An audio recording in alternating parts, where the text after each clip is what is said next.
अलका के घरवाले क्यों परेशान थे। हेलो दोस्तों, कैसे हैं आप सब। आज मैं फिर एक अनोखी कहानी सुनाने जा रही हूँ। उम्मीद करती हूँ आप सबको पसंद आएगी। डॉक्टर के केबिन से बाहर निकलकर राहुल सिर पकड़कर बैठ गया। उसकी मम्मी आई और उससे पूछने लगी, डॉक्टर ने ऐसा क्या कह दिया कि तू अपना सिर पकड़कर बैठ गया। राहुल बोला, मम्मी, अलका डॉक्टर बन गई है। कौन अलका? मम्मी ने हैरान होकर पूछा। वही अलका जिससे दहेज में 5 लाख रुपए न मिलने की वजह से हम फेरों के समय बारात वापस ले आए थे। पर बेटा, शादी के लिए तो उसने ही मना किया था ना। मम्मी बोली, और क्या करती वह। ताऊजी और पापा ने उस समय उसके पापा को इतना जलील किया था कि उसने शादी करने से मना कर दिया। राहुल बोला, पर बेटा, तू इतना परेशान क्यों हो गया। मम्मी, मैं तो बस यही कहा था। डॉक्टर, हमें तो अलका की हाय खा गई। शादी को 12-13 साल हो गए, पर औलाद का मुंह देखने को तरस गए। हर बार किसी न किसी वजह से पेट गिर जाता है।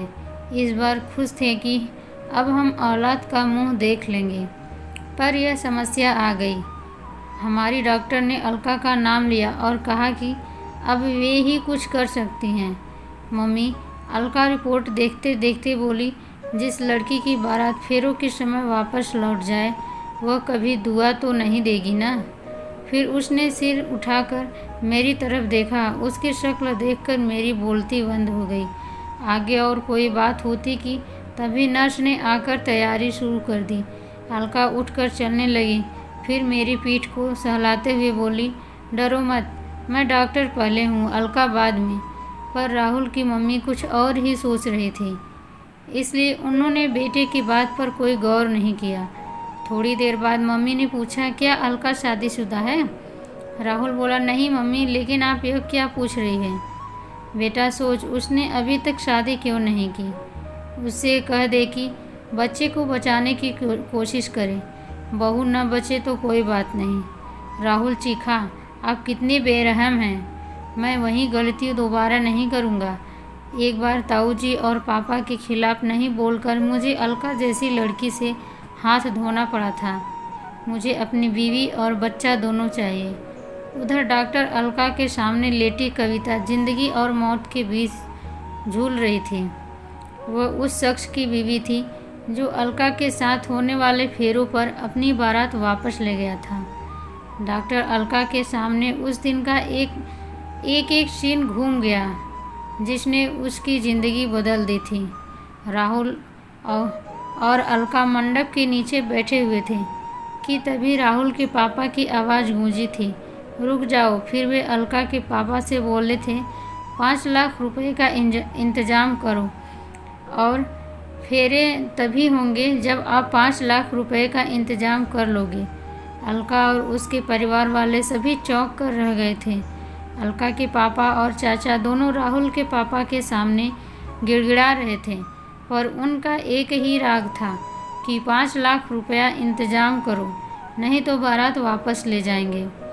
इसी बीच राहुल के ताऊजी बोले, अरे समधी जी, आपके लिए गर्व की बात होनी चाहिए थी। आपकी 12वीं के पास लड़की को सरकारी नौकरी वाला लड़का मिल रहा है, ऊपर से यह सांवली भी है। 5 लाख रुपए का इंतज़ाम कर लें, फिर सारी कमियां छिप जाएंगी। फिर पापा राहुल से बोले थे, उठ बेटा, हम वापस चलते हैं। बहुत देर से चुपचाप सुन रही अलका उठी और दहाड़ी, अरे यह क्या उठेगा, मैं ही उठ जाती हूँ। मैं अब यह शादी नहीं करूँगी। आप शौक से बारात ले जाएं, लेकिन मेरे पापा का जो अब तक का खर्चा हुआ है सब दे कर जाएं। फिर अलका अपने चाचा से बोली थी, चाचा जी, आप पुलिस को बुलाइए। अब तक जो शेर की तरह दहाड़ रहे थे वे भीगी बिल्ली बन गए थे। वे अलका पर शादी के लिए दबाव डालने लगे थे, पर अलका ने शादी करने से साफ मना कर दिया और बारात लौट गई थी। कमरे में आकर अलका रोने लगी थी। उसकी बुआ पास आ गई थी। वह उनसे लिपट कर रोने लगी और बोली थी, बुआ, मैं और पढ़ना चाहती हूँ। बुआ ने अपने भाई से कहा था, भैया, मैंने पहले ही कहा था कि अभी अलका की उम्र ही क्या हुई है, पर आपको तो बस नौकरी पेशा लड़के का लालच आ गया। देख लिया नतीजा? भैया, मेरा कोई बच्चा नहीं है, इसलिए अलका की जिम्मेदारी मुझे सौंप दो। इसे मैं अपने साथ ले जाऊंगी, मैं इसे आगे पढ़ाऊंगी। इसके बाद बुआ अलका को अपने साथ ले गई थी। उस समय वह 12वीं की जमात विज्ञान से कर रही थी। तभी पीएमटी का इम्तिहान आया था। अलका ने पीएमटी का इम्तिहान देने की इच्छा जाहिर की, तो उसकी बुआ ने उसकी इच्छा पूरी की। अलका ने बहुत मेहनत की। अब उसका एक ही मकसद था कि कुछ करके दिखाना है। उसकी मेहनत रंग लाई और उसका पीएमटी में चयन हो गया। अलका को पता था कि बुआ की माली रूप से कमज़ोर थी, लेकिन बुआ ने किसी तरह से उसे डॉक्टरी पढ़ने के लिए बाहर भेज दिया था। अलका को बाद में पता चला था कि उसकी बुआ ने उसके दाखिले के लिए अपने कुछ जेवर बेचे थे।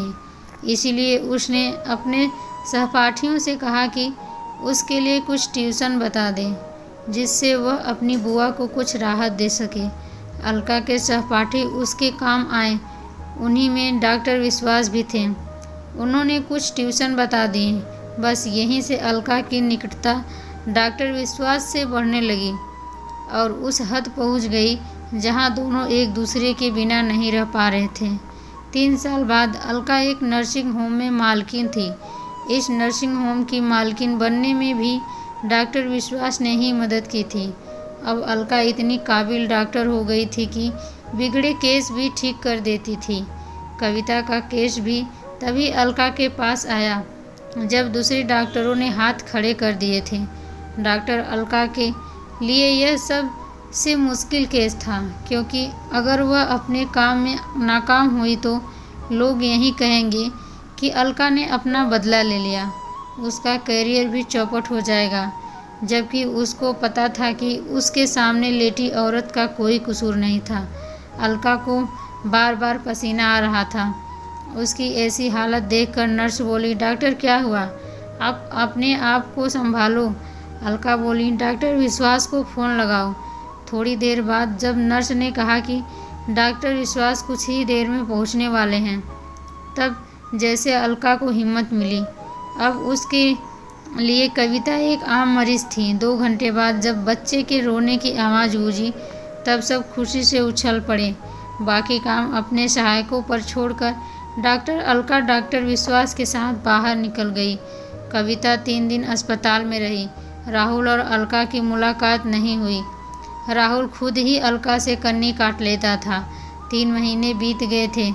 अलका अस्पताल जाने की तैयारी कर रही थी कि तभी एक आवाज़ ने उसे चौंकाया। उसने आवाज़ की तरफ देखा और बोली, अरे कविता जी, आप?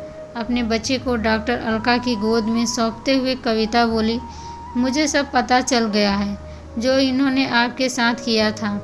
मैं तो अब सब कुछ भूल गई हूँ, क्योंकि आज मैं जिस मुकाम पर खड़ी हूँ, तब मैं सोचती हूँ कि अगर उस समय मेरी शादी हो गई होती तब मैं इस मुकाम पर नहीं पहुँच पाती।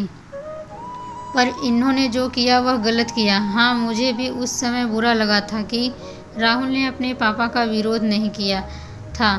तब मुझे लगा कि अगर मेरी शादी राहुल के साथ हो जाती तो हो सकता है कि बाद में भी दहेज की मेरी मौत ही वजह बन जाए। इसीलिए मैंने शादी के लिए मना कर दिया। फिर अलका ने कविता से पूछा, क्या अब भी राहुल ऐसे ही हैं? नहीं, अब वे बदल गए हैं। मुझे आपके अस्पताल में की नर्स ने बताया कि उस दिन भी इनकी मम्मी ने दबाव डाला था कि डॉक्टर से कह दे कि अगर बचाने की बात हो तो बहू को नहीं, बच्चे को बचा लें। तब इन्होंने मम्मी को डांट दिया था। इन्होंने अपनी माँ से कहा था कि एक बार पापा की बात का विरोध न करके अलका जैसी लड़की को खो बैठा हूँ, पर वह गलती अब दोबारा नहीं करूँगा। तब मुझे यह पता नहीं था कि वह लड़की आप हैं। बात को मोड़ देते हुए अलका ने पूछा, इस बच्चे का नाम क्या रखा है? विश्वास, कविता ने बोली। तभी डॉक्टर विश्वास वहाँ आए। अपना नाम सुनकर वे बोले, मेरा नाम क्यों लिया जा रहा है? कविता ने बताया, हमने अपने बच्चे का नाम आपके नाम पर रखा है। डॉक्टर विश्वास बोले, अरे विश्वास नाम मत रखो, वरना मेरी तरह कुंवारा ही रह जाएगा। देखो कैसे ताना मार रहे हैं। अलका बोली, आज से पहले कभी इन्होंने प्रपोज नहीं किया और आज प्रपोज किया है तो ताना भी मार रहे हैं। अब मुझे क्या सपना आया था कि आपसे केवल दोस्ती नहीं है, कुछ और भी है। डॉक्टर विश्वास के बोलने से पहले ही कविता बोली, बहुत खूब, दोनों ने प्रपोज भी किया और ताना भी मारा। अब शादी की तारीख भी तय कर लो। शादी की तारीख तो हमारे बड़े तय करेंगे, वे दोनों एक साथ बोलें। कुछ दिन बाद अलका और विश्वास की शादी की तारीख तय हो गई। राहुल और कविता उनके खास मेहमान थे। दोस्तों, कहानी पसंद आए तो चैनल को सब्सक्राइब करें। धन्यवाद।